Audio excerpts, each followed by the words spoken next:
Hey everybody, welcome to Wednesday Night Live tournament update and whatever anything else you'd like to talk about. Get a little bit of time to let people populate in.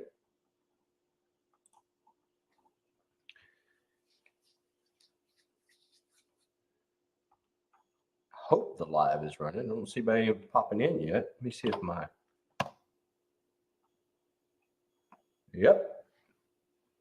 If you want to jump up in the live stream with me, please feel free to do so. Just click on the link in the comments. And we'll have a conversation. So, got some updates. Had some changes in the standing. Hey, buddy. Hey, Gary. Thanks for stopping by. Looks like you're the first. Oh, there's 4 folks in here. Spaceman. How are you doing, buddy? Good to see you in here over on the West Coast. I'm sure you're getting back from either going home from work or just getting ready to. Marty, thanks for stopping in. Russell. Spaceman said, I'm too ugly for live. I could be told that too. Brian Green. Hey, buddy. Thanks for stopping in. The Bass Hunter of Tennessee. Thanks for stopping in. Rodney. Thanks for stopping in, buddy. Big Mouth Bites. Howdy. Thanks for stopping in.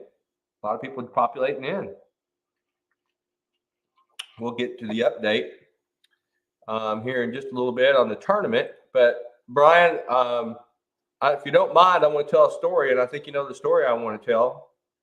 I hope you're okay with it. Hey, John Bandy. Got a great Facebook picture. So I'm going to wait for Brian to say it's okay to. Yeah, that's fine. Okay. So Brian is live and learn, right? It's already out on social media. Hey, Captain Lindia. Thanks for stopping by. I just updated your catch into the spreadsheet. Thanks for sending that in. I just got an email, so someone probably just sent me another catch. No, it's not that. So that's all good. So last week when I was in San Diego, I got a text from Brian, and he unfortunately had a little bit of an incident on his kayak. He was out bass fishing, had a big bass on the line, reached out to net it.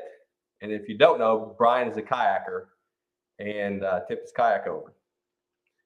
Fortunately, Brian had his life preserver on because that water was 40. Was it 40? I think it was 49 degrees, wasn't it, Brian? It was cold. And he was I would say that you were at least easily a mile from the boat ramp. And fortunately, Brian was okay. But dumped all of his equipment into the lake in about 18, 19 foot of water. Had to paddle back. Luckily, he didn't lose his paddle. Lost 48 degrees. Brian says it's 48 degrees. But lost initially probably $10,000 worth of equipment, rods, reels, batteries, things. Maybe I don't know. Maybe it's too much, but a lot. But the most important thing is that Brian was okay. The Bass Hunter of Virginia was okay. He got back to the boat ramp. I was actually working out in San Diego. I was calling him. He's like paddling back, and I could hear in his voice that he was shivering. About $10,000, he said. But on the good news side, we had a local guy in a boat that went out with Brian with live scope on his boat. And you recovered just about everything, didn't you, Brian? All of his rods and reels, the battery, your battery box. I think you probably lost some tackle. He's going to be on a shopping spree, Russell. He's always on a shopping spree. I'm just teasing Brian, but he was okay. He got everything back but one rod. That's awesome. But the important thing is if you're a kayaker, no matter how, Brian's a highly experienced fisherman. You can one false move or not false move, just one slip, one move, and you can be in the drink, and having that life preserver on saved his life, Brian. And I'm glad that you're okay. I was extremely concerned until I heard you on the phone, and I knew you were getting back to the boat ramp. Okay, so all good, all's well that ends well, right? But Bass Hunter Tennessee said I flipped mine also in the river. And yeah, it's hard to find stuff in moving water. Yeah, Brian was at Lake Mooney. So Brian, I think the 8-pounder in the net was the least of your worries on that day. I'm just glad you're okay, for sure. For sure. I was extremely concerned because Brian's fished out of my boat. We fished tournaments together. And I'm just glad everything turned out okay. So just a quick story to get this kicked off. So I talked about last week. I'm going to show the standings. I'm going to hold off showing the length. I am going to show the weights of. I'm going to show the weights of the bass tonight. Big Mouth Bryce just said something pretty important. I learned not to wear rubber boots in the kayak. That made me sink like a rock. Or waders. I know some folks that wear waders too. Just something to think about. Hey, Nicole. Thanks for stopping in. Yeah, Brian, that's the way to start the story. I'm sorry we're going back to that. Russell said it was the 8-pounder that flipped him. I think you should go with that, Brian. You should say that bass was such a giant that you're trying to get in the net. It was so big it flipped your kayak. I think that's a good story. I'd go with that. So anyways, I'm going to throw the weights of the fish out. I'm going to hold off till next week to show the lengths. Everybody knows the length of their bass, right? So if you're in 5th place and you got a 24-inch bass, you got to get bigger, right? But I think it's cool just to show the weights, keep everybody motivated for fishing. Let me get that ready. I got the last one that I updated was just a few minutes ago. Lindia sent in a catch. So what I'll do real quick is I'll share my screen for the first time, and we'll take a look at where we're at. We had quite a few. We had quite a few new entries, and I'm looking to see if the one new entry. I'm really hoping he's on here, but he may not. He's a busy young man. So here we go, folks. This is where we're at. Now, I added the weights this week. So Marvin London in Georgia has got an 8.5 pounder. Tyler Hayes moved up big this week. That young man, I think you're 16, Tyler, came in with a 7-pounder. Patrick Williams from North Carolina came in, didn't give me a weight, but he had a pretty nice bass. I know I got the numbers mismatched up there. Actually, Patrick and Josh had the same length of fish. Actually, it's Tyler and Patrick had the same length fish. So it should be 223, but it's still going to be 123 because Patrick didn't give me, from Paul Man's Fishing, he didn't give me a weight. So that'll all shake out in the end. But that's the weights of the bass that we have right now. And you can see the top 20 that we have. Lindia moved up. Nicole moved up. I think, where are you, Nicole? Yeah, you're sitting really in 5th, Nicole. Get a bigger bump board, Nicole. So Nicole went to the end of her bump board, and I had to go measure how long that bump board was. So it's still a nice fish, though. Good catch. But that's where we're at right now as we speak. I'll have to show that again another time. A couple times before we get out. But if anybody would like to jump up into the live stream, that's fine as well. I'll put the link out there. Haven't seen any comments for a couple minutes. Are we frozen? Someone give me some type of sign of life if everything is still good.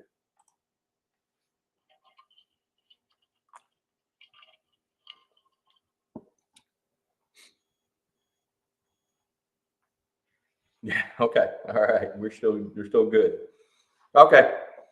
Sounds good. We're still here. Just my comments froze. Okay. Thanks, guys. So quite a few entries this last week. Some people moved up quite a bit. Still got a couple more weeks to go. Actually, we got 12 days to go. The 15th midnight is the cutoff. Yes, Big Mouth Bryce. If you had an 8-pound, 3-ounce bass, you should have entered it, my friend. Yes. That would probably put you in the mix for sure. Are you the one that told me you caught that and didn't have a bump board? Got to have the bump board on board. So that's a nice bass, though. 8 pounds, 3 ounces.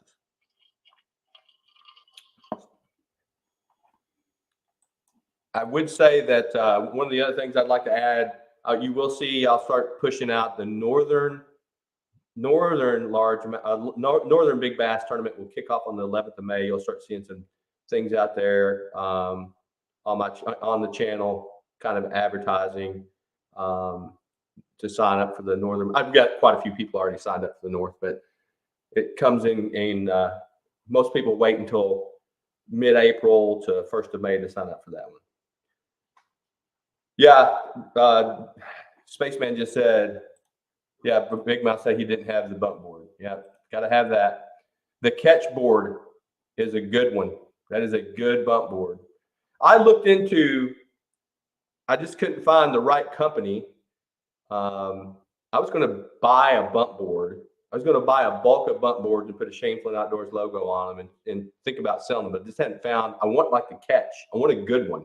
If we're going to do that, I want one that's really good. I haven't found a company that I can buy in bulk on that from. So it does make a difference if you got a good bump board. And, you know, I think I've told this story before, but was it? Yeah, the dang thing is heavy. Catch board, Keitch. Yeah, that's right. Last year, Gary's on here. He can confirm this for me. Last year at Seminole, when I switched to bass tournament with him, I don't know if it was me or the bass shrunk or whatever, or the bump board. I blamed the bump board, but the plastic doesn't shrink. The fish typically shrink, right? I brought in a short bass in a bass tournament, and I got, what did I get? What was my penalty, Gary? I lost a pound. Is a pound penalty for bringing in a short bass, and the bass wasn't even a pound. It was, Gary says, operator error. He couldn't wait. He couldn't get that one up there fast enough. But you know, having the right bump board, and you know, Gary, I'm not blaming your bump board. You know, I'm not. But it's a gray bump board, and it doesn't have highlighted numbers. And that catch board has the highlighted numbers. It's hard to mistake. When I get a catch on one of those, when someone sends that, it's so easy to see the length. It's hard to mistake it at all. Yeah, I couldn't weigh the fish, and a 1 pound penalty is what I got. Gary says he's got a new bat. Oh, that's right. You did tell me you got a new one. Lindia says, little cold front moving through here, but beautiful next week. John's under the weather. He had a wisdom tooth cut out today. Ooh. Yeah, I hope he feels better. That wisdom teeth getting pulled at our age is not fun. So hope he gets better soon, Lindia. Pass my well wishes to him. The weather here in Virginia is still freaking crappy. I mean, we got 3 inches of rain today. Bass owner said, you need highlight. I don't need highlight numbers, but it's just nice. It does make a difference in seeing the fish. So, by the way, just since Gary's on here, Gary, you had a new video premiere earlier tonight. If you guys want to catch that, go over to Gary's Fish Tales. I think it came out about 2 hours ago. I hadn't had a chance to go look at it yet, but go check that out. I had a video that came out Monday night on my 3 hot baits for April. If you hadn't had a chance to catch that. So let me pop up the standings one more time for you folks. Some folks maybe came in and came out. So let me share my screen, and I just put the weights on there tonight.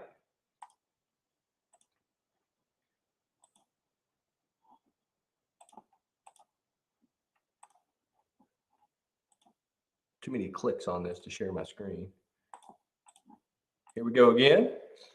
That's the standings as of right now. And I just put the weights on. Remember, we're a linked first tournament. I'm trying to keep everybody motivated to get out there and continue to fish hard. But we got Marvin in with a 8.5 pounder. Josh had a big fat bass and almost an 8 pounder, but sometimes fatter and shorter. But that's where we're at on the weights. Links are really tight. I'm just going to say that everybody is still in the tournament. You still got a chance to anyone, as you all know, this is a big bass contest. So it's a one cast, one bass, and you could win it. So don't think because an 8 pounder got turned in. I mean, I caught a 9 pounder, over 9 pounder the other day, and it was only 24 inches. So a 9 pounder or an 8 pounder could be 23 inches or 25 inches. You never know, but it's all in the fish you catch. But don't think for a moment that you don't have a chance by just seeing the weights. There's plenty of fish, a lot of room on that board still. I'll just put it that way. And I still haven't seen a comment there for a few minutes. So anyone have any questions, concerns, thoughts? I'll do it. I promise you, the live that I do next Wednesday night, I will have 100% all the data on there. You'll get to see all the standings. Everyone's sleeping. Yeah, I know I can be pretty boring, I'm sure, but I will have all the data out there. Lindy's saying they're in Florida. That's a good point, Lindy. Big ones we're catching are all flat belly, all spawned out, and that seems that makes sense, Lindy. Your spawn happened a few weeks ago, but it's the length that matters, right? The length will win it for you in our tournaments. I mean, I think the first, maybe it was the first big bass championship we had. Lindy won it, but I think second place or third place, that bass looked like it was sick. It had to be only like 3 pounds, but it was 23 inches long, right? But I mean, it wasn't that heavy of a fish, but it had the length on. I caught a bass the other day on Mooney. That I was like, this had the head of a 5 or 6 pounder, and it was just long and skinny. And typically, a lot of times, the long and skinny bass could be just a male, but sometimes you get an old bass that is done and it's starting to waste away, and you get that. Yep, Brian, all our super fatties right now. Yeah. Spaceman saying you haven't even started staging yet. We're just about ready to stage here in Virginia. And then Lindy is saying they're in deeper waters. And this is the truth right here, Brian. Our fish, I mean, so I went this past Saturday, and all the fish I caught, and I only caught 7 bass. I caught 3 over 5, but all of them were in 10 foot of water, 10 to 12 foot of water still. Yes, our males look weird with long spaced out tails. And what's funny here in Virginia, the water temperature got up to 58, 59 degrees the first part of March. And now that's back down in the high 40s. I can't imagine it's at 50 with all this clouds and rains we had over the last 3 or 4 days. And I'm not going to get to fish this weekend, but next week it's supposed to start warming up, but we'll see.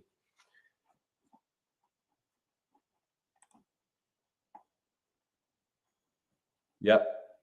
That's where it goes. Especially this time of year, the bass are really finicky. And if you're fishing, one of the things I've learned, and Lindy knows this, Lindy and John know this because this is primarily what they catch. They catch Florida strain largemouth down in Florida, right? Florida strain largemouth. That strain of largemouth is super sensitive to temperature. Super sensitive to temperature. A 2 or 3 degree water temperature can shut them off for sure. And we have, and I'll just use 2 lakes around here. Lake Mooney, which is me and Brian fish a lot, the bass hunter here. It's got big bass in it, but it's northern strain largemouth. And 2 or 3 or 4 degree water temperature, I can still catch quite a few fish. I will drive, no kidding, 8 miles south, if it's even 8 miles south, maybe 6 or 7 miles south as a crow flies, in their Hunting Run Reservoir, where you see me catch a lot of big bass. Those are Florida strain largemouth they stock that lake with. And when the water temperature drops on that lake, those bass will not bite.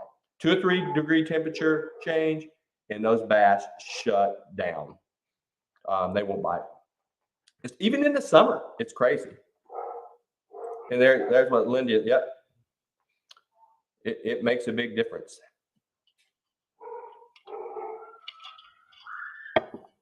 Yeah, I know. Yeah, you got a lot of Florida strains in Northern Louisiana too. Now you got a pretty stable weather pattern in North Louisiana. I mean, you do get cold fronts and such coming through. So I hear I don't know if you guys can hear it, my granddaughter in there playing with the dog. So, but yeah, depending on your strain of fish, that water temperature can definitely make a difference. So, all right. I don't see, I'm just looking to see if I missed any comments here. Yes, Brian, it has been a weird spring for sure. Russell, those Florida strain bass must have a union. That's about right. Because they all get on the picket line when the water temperature drops. So that's about right, Russell. That's a good point. Yeah, I'm sorry if it sounded like a hurricane. That was the dogs and my granddaughter. So Gary says my strike. Gary, you live in Florida, and you're fishing for Florida strain largemouth. You know, Gary and I had this conversation all the time about I got better fishing in Virginia than in Florida. But then I just point to John and Lindia and go, "What do you, John and Lindia? They catch 50 fish a trip." So, and I know it's as my grandfather told me when I was growing up. It's all about how you hold your mouth when you're fishing. That's the key. Let me throw out the spreadsheet one more time for some folks that just piled back in, just came in. Here are our current standings, folks. For those that just came in. And I decided just to put the weights on for this month, for this week. And this is where we're at, top 20. We had some people move up. Tyler Hayes made a big move up. Patrick Williams made a big move up. Nicole actually moved up too. Lindia came in today with a 6.5 pounder. And we had a lot of fish turned in this week, but I expect next week we'll see a lot more. And again, next week I will have 100% all the data, lengths and weights, because you only got a week left of fishing. So I want to make sure everybody knows where they're at. So, Brian, we do have fantastic fishing here. Northern Tourney it's May 11th. Northern Tournament is May 11th is when it starts. So, Spaceman. Right, yeah, we're very fortunate. We do got some great reservoirs here in Virginia. And Linda goes, I got a pond in my bottle. I know, Linda, that I give you guys crap about Lake Jackson because one of the lakes that John and Linda fish, it is only the deepest part, maybe 5 foot deep, but the most of the lake is 3 foot. Are you allowed to make a guess at the inches? You can guess all you want, but I ain't gonna tell you if you're right or not. Linda says she's gonna be handling it next week. Yeah, that's right. Get out there and have fun, folks. It's all about there. Throw your it's time to throw your arm off. Just get out there and have fun. And you know, we got a lot of people in the tournament, but this is a fun tournament, right? It didn't cost you anything to enter. We got a good sponsor that takes care of us and gives us out prizes. So, Spaceman, you're close. That's all I'll tell you. Real close. But that's it's really there to have fun. So Brian is telling me the res is on fire for big bass. Brian, did you see they caught a 12-pounder at Hunting Run last week? So The res is a reservoir just north of here. So for most of you guys, most of you guys know I live in Virginia.